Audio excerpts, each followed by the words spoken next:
Okay. Now then, folks. Here I'm going to try and I'm at the bottom of Wrynose Pass. That's Wrynose, it's called. And I am at the eastern side, heading west, roughly. So I'm over at the Langdale side, Scarlett Bridge. I'm going to show you.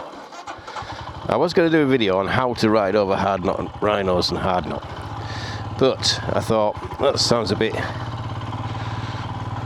big-headed. So I'm going to call this video our local rides over here, because I am local. Now, the first thing that you come to when you're coming from this side, when you're getting onto the actual pass road, is this farmyard. Well, this is a farmyard, and this is a working farm, and people live here, and they also got children. So, if you could, please drive down here as if it was your own child or your own grandchild that was going to be playing out here, okay? And don't make any noise. You don't need to make any noise. You could just go slowly through there, and then you can put a little bit of power on because you're coming up the hill. When you come around this corner, you come to the first cattle grid. There's some ladies taking it steady over there, and just in case you don't know, driving over a cattle grid is quite simple. Just steady away. Don't do any accelerating. I mean, you have to accelerate there because, I was going uphill. But you just do a gentle acceleration, The throttle doesn't have to be wound right open. You could just gently go through, just a little touch. Yeah, don't brake, don't heavily accelerate. Right. Give cyclists plenty of room and watch out for the potholes. There is a lot of potholes on this road. The road surface is pants. It is rubbish. The road surface is not good. That's got to be a fair warning. Do not expect this to be smooth or easygoing road surface. It's a stage up from a gravel lane, basically. It's tarmac most of the way, but there's big holes in it, and the surface is not good at all. And it's never going to get better, It's only going to get worse, in my opinion, and it only has got worse in the years and years that I've gone over here.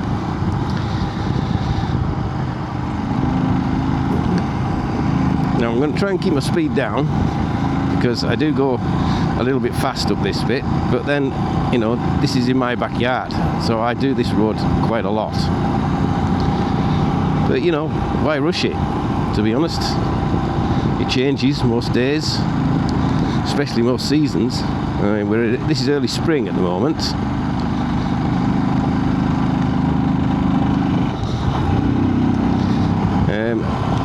As you can see, I'm going over here on a Royal Enfield Himalayan, and I have been over these passes so many times, and I must have been over them on every bike that I've owned, or nearly every bike. I think the first time that I came over here on my own, under my own steam, I would have been on my Fizzy, like a 1970s FS1E, and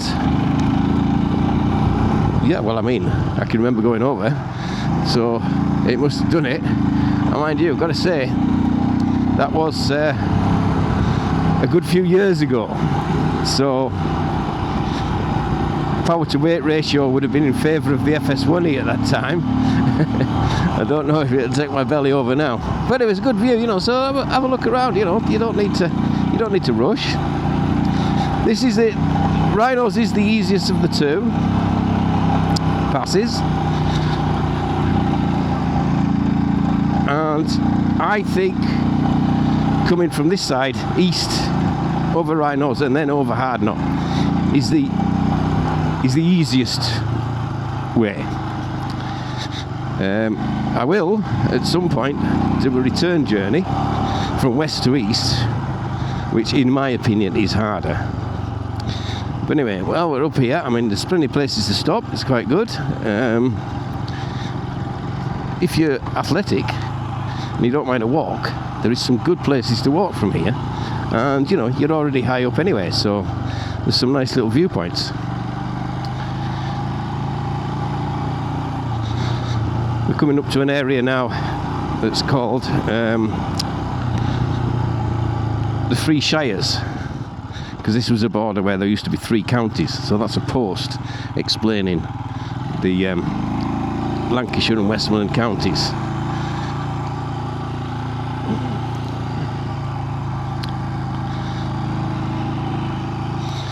So as I say, there's a little, you know, see half a mile it takes and you get up there. I mean, if you think the view's good here, just imagine what it's like up there. So that was the top of Wrynose, and we call it Wrynose. Okay, I hear some strange pronunciations of this pass. Now I'm going downhill. Now I think, I don't know if this is in the highway code, but I think that the person coming up the uphill on these sort of places, on these little single roads, they have right of way. So I would always, if you're going uphill and you see a car coming down, then just go for it. Just keep going and expect, you know, just make your presence, make it noticeable that you're going to carry on moving. Don't bother stopping. Yeah. And same likewise, you know, be respectful of people coming up in the cars. There'll be a few people that come up in here and they are, they'll be nervous as well, you know. In fact, sometimes I've been that used to coming up here on a motorbike that when I do come over in the car, I do find it a little bit more, yeah, a little bit more. I'm a little bit more anxious about being in the car. Thank you, sir. I find that most people, though, to be honest, most people do get out of the way of bikes. And also, if you're lucky, people will pull over and let you pass. Sometimes it takes them a while to do that. Getting the place to yourself is obviously something that I can get because I live here. I mean, I've come out in the middle of the day now. It's not normal. That wouldn't normally be. If I was going for a ride out or going somewhere, I would either come early in the morning or in the evening, and then you're pretty much guaranteed to have it to yourself, which is nice.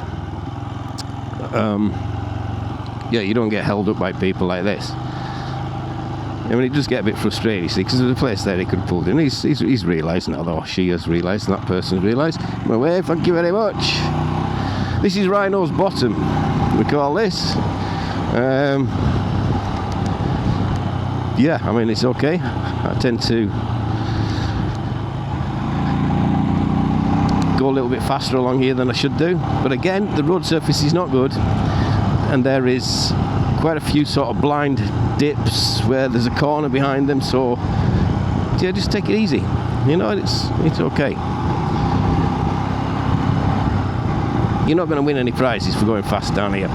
Now then, bikes of choice. As I mentioned before, I came over the first time on my FS1E, and I've been over on all the bikes that I've owned, and that includes sports bikes, choppers, custom bikes, classic bikes, modern classic bikes. I came over, I just recently, last year I bought a Continental GT because I'd never had a cafe racer, and I came over with the clip-ons on. It wasn't the most comfortable thing ever, and the other day I've changed the handlebars, and the other day I came over from west to east on my Continental with the Interceptor bars on. Still wasn't that comfortable because the suspension is not really good enough. Now, I appreciate that there will be other motorcycles, other modern classics that cost twice as much as a Royal Enfield Continental GT 650 that will have really good suspension, and you might not notice it.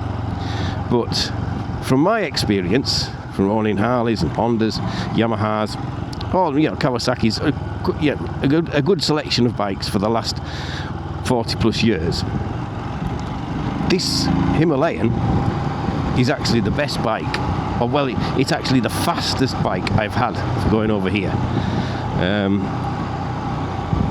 Yeah, and it's sort of this, you know, an adventure bike is made for this sort of thing. The larger adventure bikes this is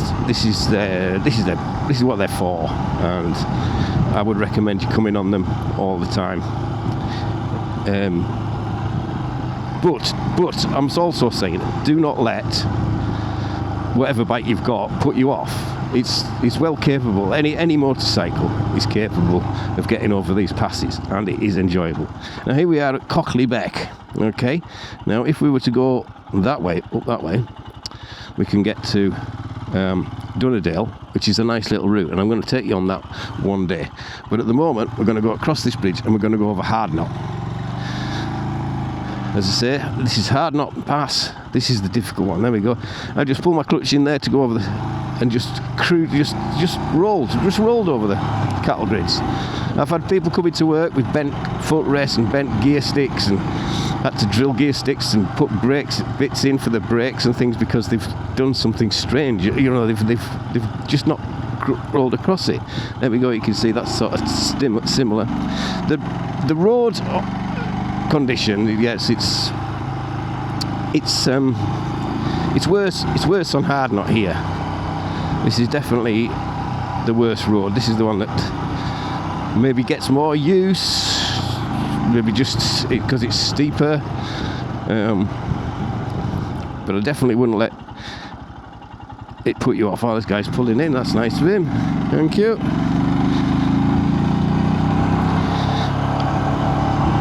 We're coming up to the first steep bit now with the bends on it.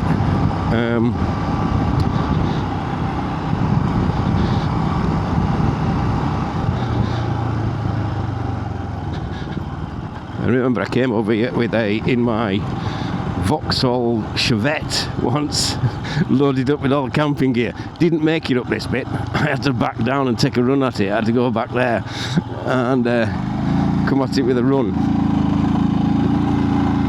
You can see the state of the road. I hope you can see the state of the road there. It's nice and bumpy. Got to watch out for these little Herdwick sheep as well. They're like running about in front of you.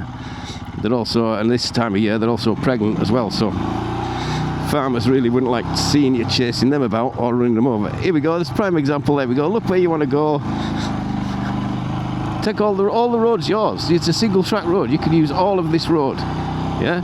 Just have a quick look up above you. See, there's nothing coming. And just use all the road.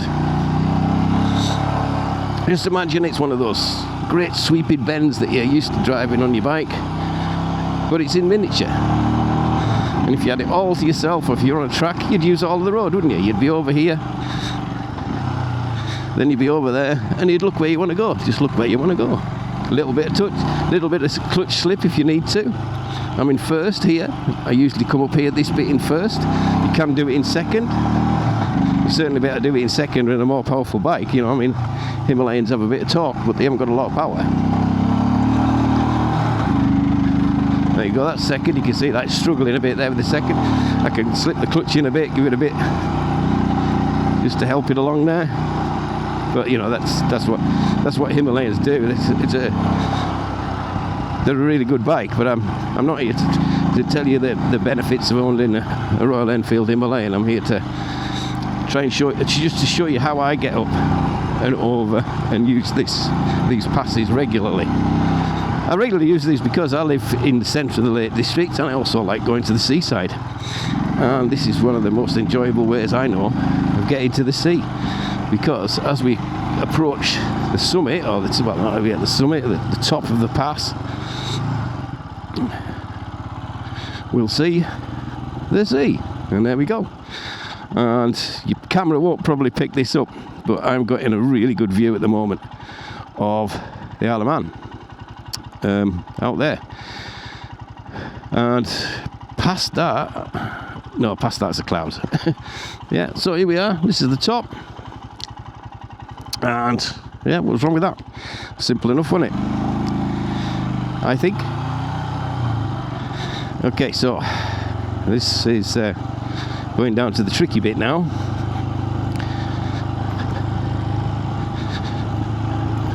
Again, look at the state of this road. I mean, there's bumps, and looks like sometimes that the road's just slipping down the hill. Maybe as it heats up during the summer. Because I mean, it does get a lot of heat on this side. You know, the sunsets from up here. It's sometimes worth coming up just to watch the sunset, which I have been known to do. Again, just use all that road. Use all that road. You know? Oh, there is somebody coming, so I'm going to pull up here and let them get past me. See if we can get around this corner. This is the one that puts people off a lot, this corner.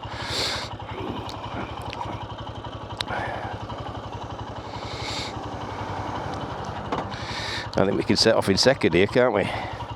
Foot on the back brake just in case. Clutch is in, let the clutch out, slow me down a little bit. Both the brakes on. Look where I want to go. That's all you got to do. Coming down, keeping the brakes on because I don't want to go too fast into this one. It's got a wall there, and there we go. Go on the inside, go to the outside. I mean, they are nicer going up. We're going down them, that's the way you do it. Some people walk up it or cycle up it, and I've got to say, fair play to them. That is going some. I might have been able to do that in my younger time, and then again I might not.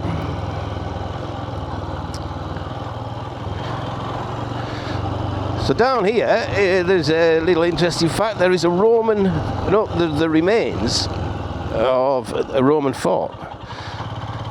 The Romans were up here for a few hundred years, and they've, as with most of what their empire was, they've left. So there we go. You can see that up there. That's some of the remains. So it's actually quite good, really. For some of the remains, Roman remains in Cumbria, there's hardly anything left because people have nicked all the stones to do all the other things that they needed to do. Well, this is a nice place to stop if you need to, and stretch your legs after you've come down there, after you've been over what some people are terming as the most dangerous road in England. I'll put my visor down. I think I might be a bit noisy. This Himalayan screen does seem to put up a bit of wind noise.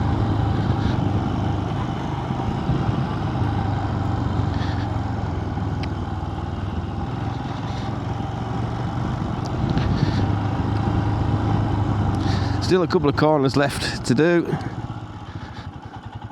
That's it. Just take all the road that you need.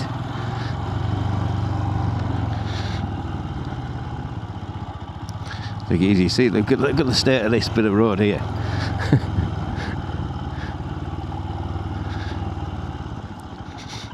So you can imagine that budget suspension on my Royal Enfield Continental was not great on there. Whereas this Himalayan, even though the suspension's nothing special, it's got plenty of travel, so it's not bothering me too much.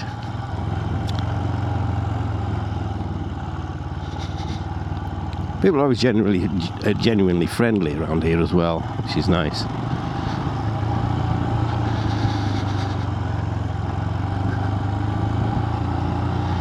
So there we have it, folks. Wrynose and Hardknott Pass. Here we go, look. So now I'm just taking my brakes off and just going across there. Clutch in as well, because I was going downhill, didn't need to put any power on. Just rolled over it. Didn't do anything silly. I slowed down before I got there, and if I needed to, I speed up afterwards.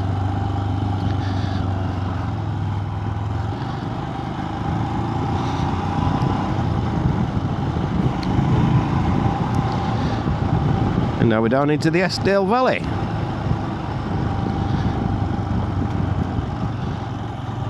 And I think it's about time I had my lunch. So I'm going to have my lunch down here. Not that it's particularly cold up there, but I'll see if I can find a nice spot to stop and brew up.